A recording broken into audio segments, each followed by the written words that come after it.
My students are often surprised when I tell them that speaking with clarity, fluency, and confidence did not come easily for me. Yes, I'm a native English speaker, and yes, I am an English teacher with more than 25 years of experience, and my expertise is in gaining fluency. But that doesn't mean those skills came naturally to me, not in my second language and not in English. Have you ever thought, I am just too shy to speak with confidence, or I can never be confident like somebody else? Or maybe you've listened to someone else and thought, oh, she speaks so fast, she's so fluent. Why can't I do that? Or if I slow down, I'll sound less fluent. My coworkers will be bored. I have to speak faster. They must think I'm foolish or silly for forgetting the word I wanted to use and getting stuck. It was so simple. I have had all of those thoughts in my second language and in English. But then I discovered that all of those beliefs, those things I was telling myself, were myths. A myth is a false belief.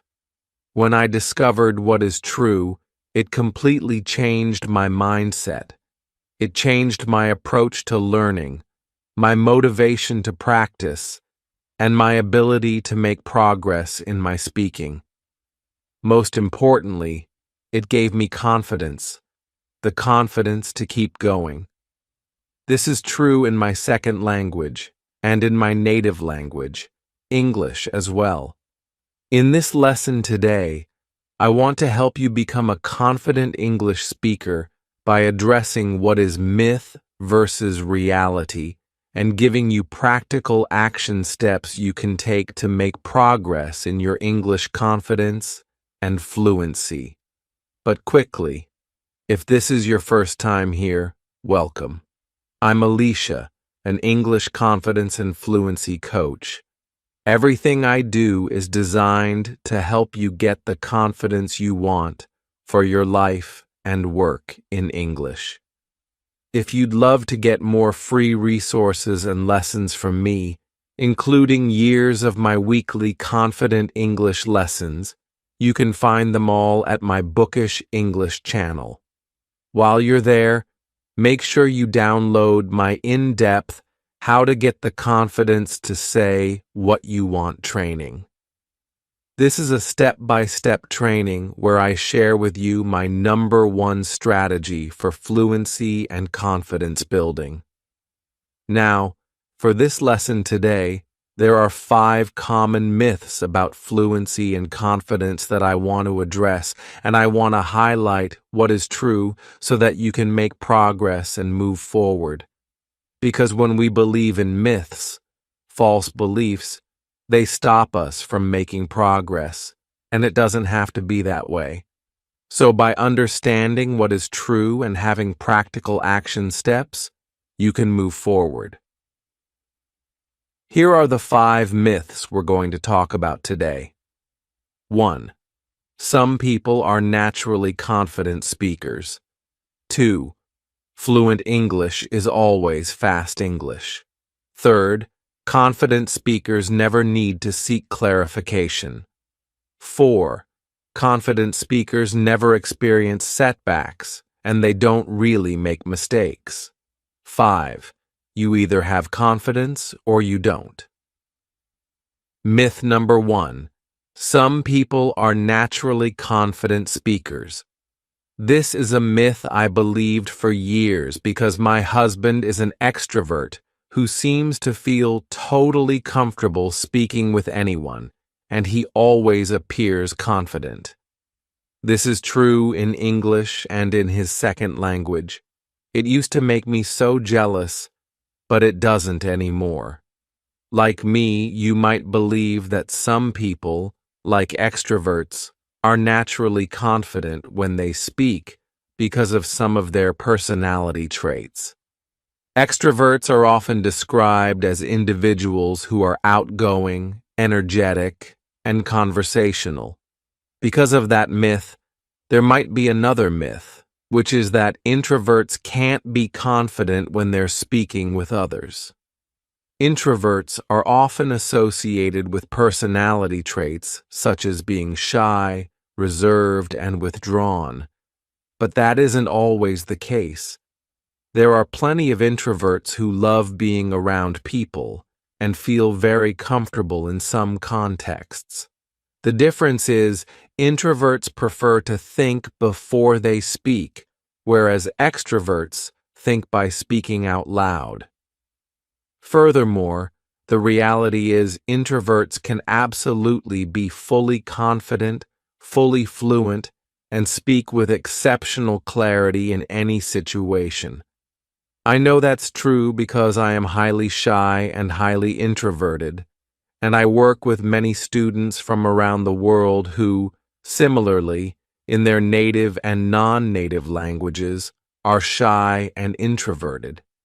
Yet, they develop the same skills I want to help you develop in having clarity, fluency, and confidence.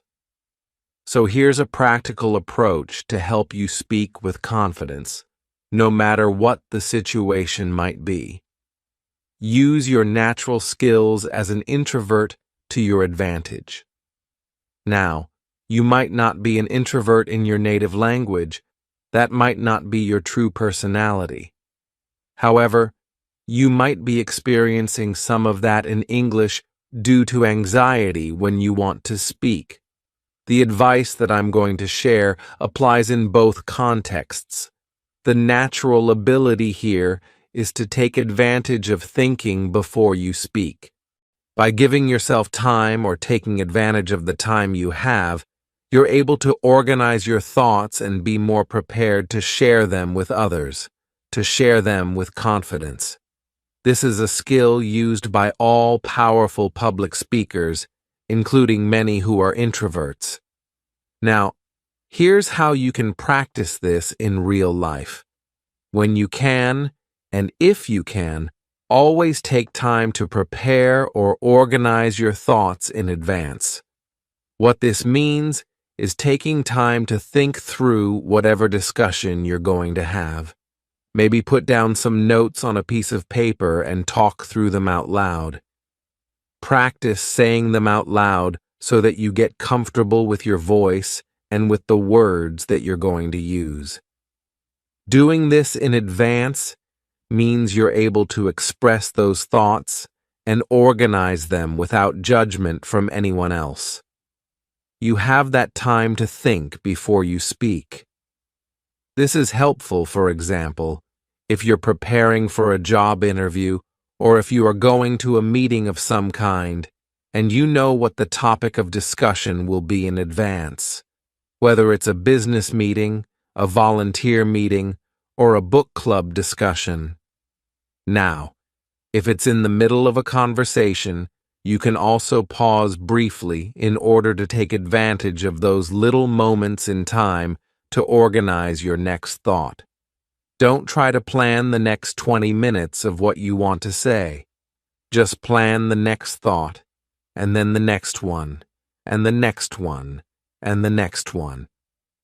This approach encourages you to embrace little pauses while you speak, moments that allow you to breathe, moments that allow you to organize that next idea, and it takes the pressure off.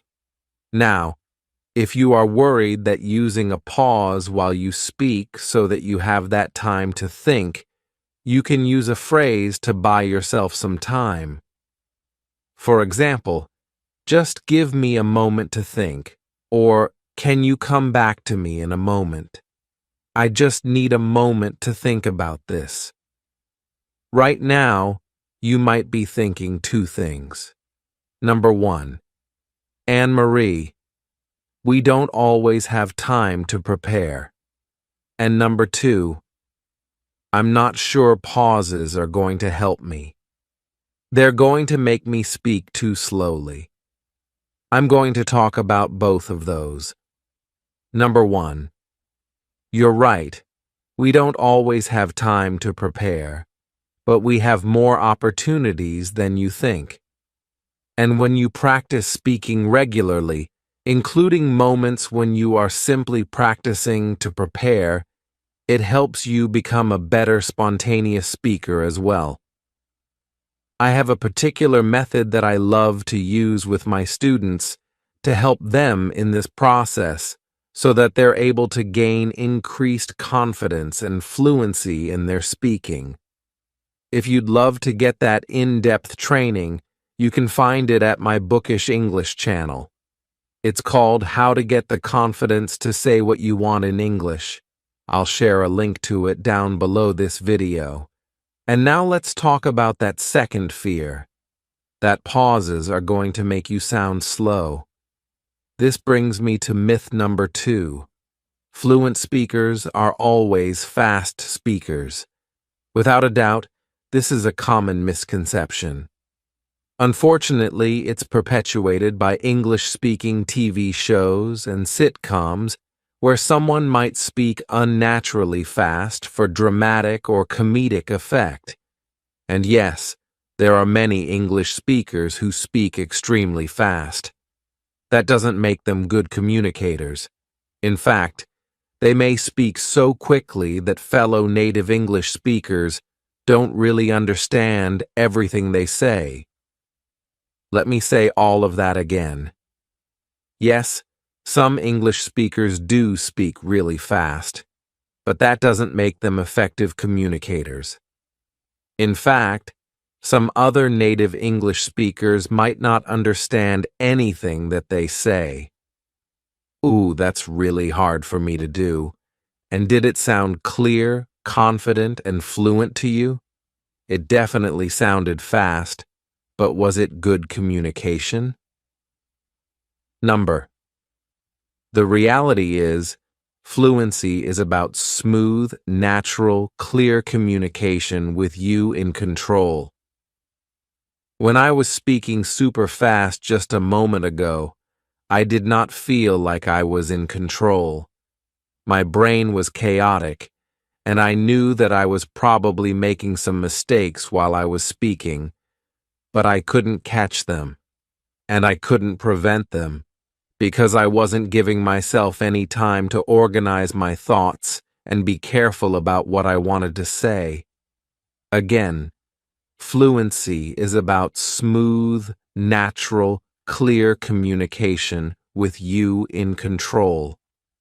So what is some practical advice you can follow to make progress in this area? Aim for clarity over speed. When you speak, as I demonstrated, speaking quickly isn't the same as speaking clearly. To improve your clarity and overall fluency, aim to use little pauses while you're speaking. If you listen to me carefully, you'll notice I use them quite a bit. I use them in between sentences. If I have a long sentence, I might use them in between groups of words or a single thought. I'll also use them before and after words that I really want to highlight. Every time I make one of those pauses, it's giving me a few things. It's giving me time to breathe, which is super important. It also helps to maintain a sense of calm, so I think more clearly. It allows me to think briefly about the next thing that I want to say, whether it's the right word, the right grammar structure, or the right pronunciation. This is true in my native language and in my second language. Lastly, it brings clarity to my speech. It is smooth, it's natural sounding, and it's clear for you to understand. That's important. If you and I are going to have a conversation, or if I want to share something important with you in this lesson, I need to make sure that my speech is easy for others to understand. If I speak too fast all the time, you're going to miss all of the important details. I'm not going to be able to breathe, and I'm going to lose my focus very quickly. I'll also make a ton of mistakes. Now, if you're not sure about this, I've got a challenge for you. I also want you to go watch a skilled public speaker. It could be someone you admire on a podcast or a TED Talk speaker. And once again, you'll notice that skilled communicators embrace using these pauses. If you'd like to learn a little bit more about how to use the power of the pause, I've got a lesson for you titled Speak So Others Listen. And if you'd love to learn and practice using pauses with me, definitely check out my Fluency School program. Myth number 3 is confident speakers never seek clarification. In fact, you might worry that by asking others to clarify what they've said, it's showing some sign of weakness or lack of confidence. However, the opposite is true. Confident speakers don't hesitate to ask for clarification. In fact, it shows that they are fully engaged in the conversation and committed to understanding. This is also a sign of active listening in English-speaking culture. Some practical steps you can take here are to practice asking for clarification. Do it in conversations with people you feel comfortable with, so that you feel comfortable using specific phrases and questions. As you get comfortable with them, you're more likely to use them in context when you truly need to understand or get clarification on what was said. Some phrases I love to use when I need to seek clarification might be helpful to you as well. Number 1. Sorry, I didn't quite catch that. Would you mind repeating what you said? Number 2. I'm not sure I'm following you. Could you explain what you mean by, or could you give me an example of what you mean by that? And number 3, would you mind saying that again? I want to make sure I've understood perfectly. Whether you're listening to someone give you instructions at work, having a discussion on a family matter, or debating a topic with someone, all of these phrases are appropriate to use when you need to get clarification. And if you'd love to get more examples, I have a full lesson on this titled 13 Ways to Clarify When You Don't Understand. I'll leave a link to that in the notes below the video. And now, myth number 4. Confident speakers don't have setbacks. They don't make mistakes, and they don't fumble over their words. Oh my goodness, this one is definitely a myth because I know that I fumble over my words, make mistakes, and lose my train of thought all the time. My team can tell you that's true. My students can tell you that's true. When we're in spontaneous conversations, our brain doesn't always communicate to our mouth, and we can't always say exactly what we wanted to say in the moment. We forget things, we trip or fumble, or lose control over our words. Our mind goes blank, we lose our train of thought. These things happen. They happen to everyone, even the most skilled communicators. Now, when you practice consistently, you can prevent that from happening more often. You can maintain better control when you're speaking, and you can learn to regain control in those moments when you feel like you've totally lost what you wanted to say. In fact, I had to do that recently inside my Confident Women community. I was sharing an update on how to use a progress journal, and while I was speaking, I forgot the word journal. Journal. This is such an easy word, but my mind went blank. I couldn't remember the word journal to describe this progress journal. So for a brief moment, I felt a little bit of panic. I felt silly and embarrassed. But then I used the skills I know I have to regain control. First, I took a deep breath. I just tried to calm down. Then I tried to find an alternative word that I could use to describe this document, and in the process, while I was explaining it in another way, the word came to me. That happened because I stopped panicking. I just calmed down and found a way to move forward. This is a skill that you can develop with practice, and more importantly, confidence comes from the knowledge and the ability to overcome setbacks. So, here's some practical advice. Practice speaking where it is safe to make those mistakes, and it's safe for you to practice using skills that help you overcome those mistakes. As a perfectionist and as an introvert, I prefer to organize all the details in my mind, have everything ready to go, and I want to feel prepared when it's time for me to speak. I don't like making mistakes, and I don't like the advice that I should just go practice with anybody and not worry about mistakes. The truth is, I do worry about them, and I don't want to make them, but they do happen. They always will. And it's perfectly natural to feel annoyed, frustrated, maybe even silly or embarrassed when they do. When mistakes happen in the moment of speaking, the best thing that you can do is pause briefly, take a deep breath to calm down and regain control.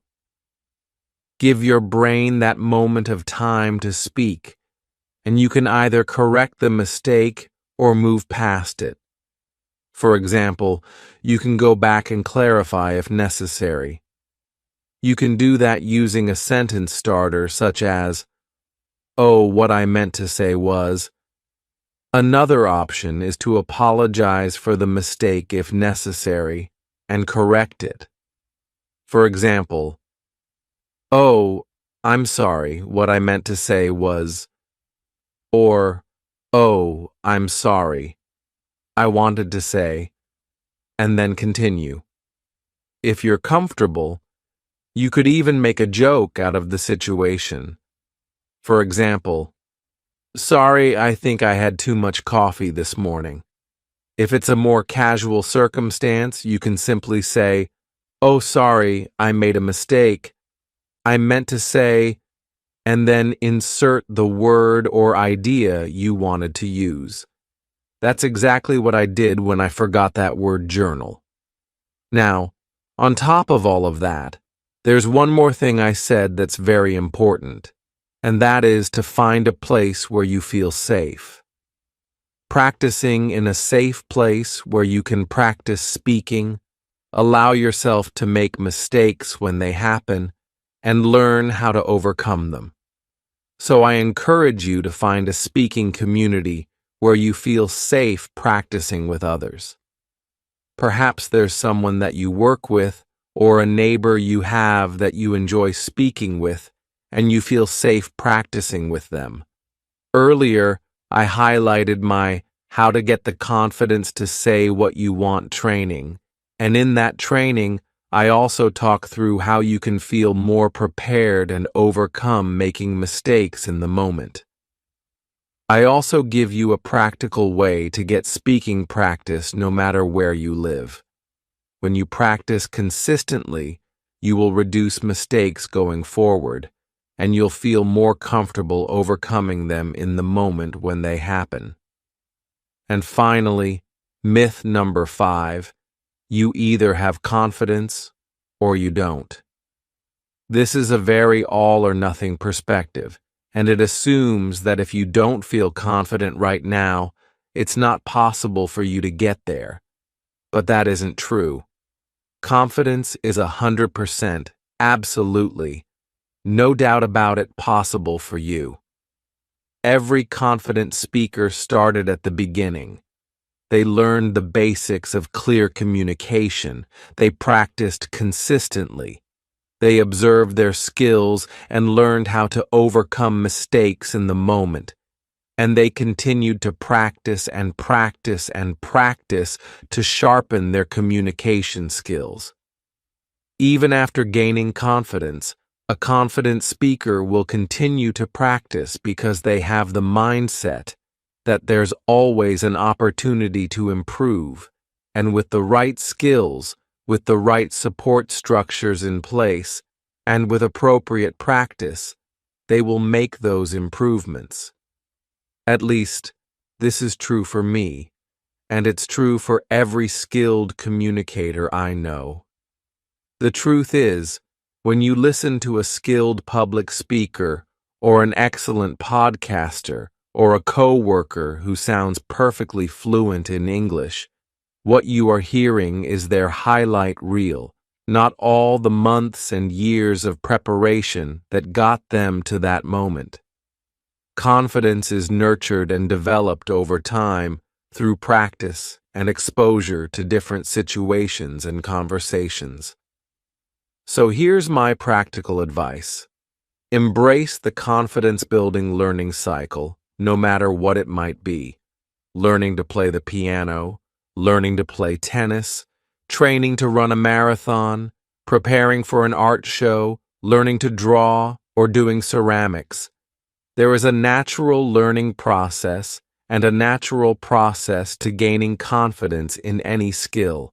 This confidence-building cycle is: learn to inform your action, to improve your ability to shift your self-beliefs, to build your confidence, and to motivate your continued learning. Do you notice that this confidence learning cycle doesn't say, learn and wait? Wait for motivation. Wait to feel prepared. Wait for confidence. Wait for progress, and then take action.